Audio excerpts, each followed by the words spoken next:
They told us it was just a massive crop circle, a prank by some bored teenagers with boards and rope. But when the drone reached 2,000 feet, we realized it wasn't a pattern, it was a fingerprint. It started on a Tuesday morning in a remote corner of Nebraska. Farmer Elias Vance went out to check his North 40 after a night of strange humming that made his teeth ache.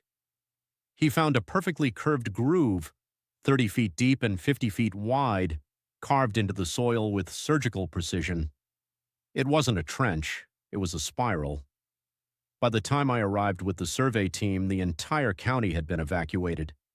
We weren't looking for chemicals, we were looking for a biological signature. The walls of those ridges weren't just dirt, they were lined with a translucent, leather-like substance that felt warm to the touch and thrummed in our marrow. When we mapped the area, the truth was undeniable. The spiral was the whirl of a thumbprint covering 4 square miles. One of our geologists went pale when he looked at the seismic readings.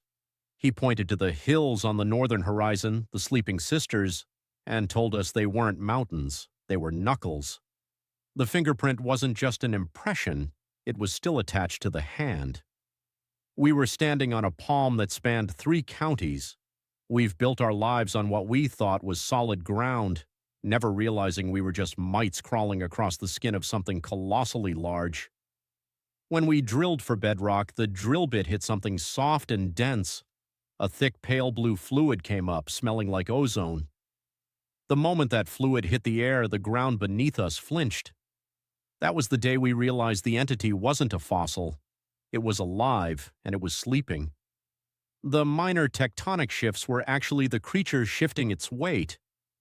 We found that the valleys were folds in its skin, and some suggest the Great Lakes are merely the pores of an organism comprising the entire continent. We are living in the shadows of a giant that doesn't even know we exist. Every volcanic eruption could be the creature exhaling, every tide a rattling breath. The government buried the data, but you can't bury the truth when the truth is the very ground you walk on. Lately, the humming has been getting louder. The ridges in Nebraska are starting to rise as the hand begins to ball into a fist.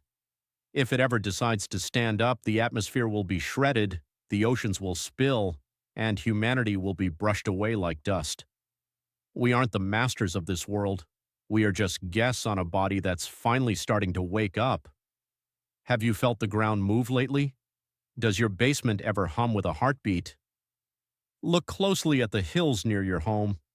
Do they look like hills, or do they look like a spine? Tell me your strangest earthquake stories in the comments, and if you want to know what they're hiding, hit that follow button. We're all just waiting for the giant to open its eyes.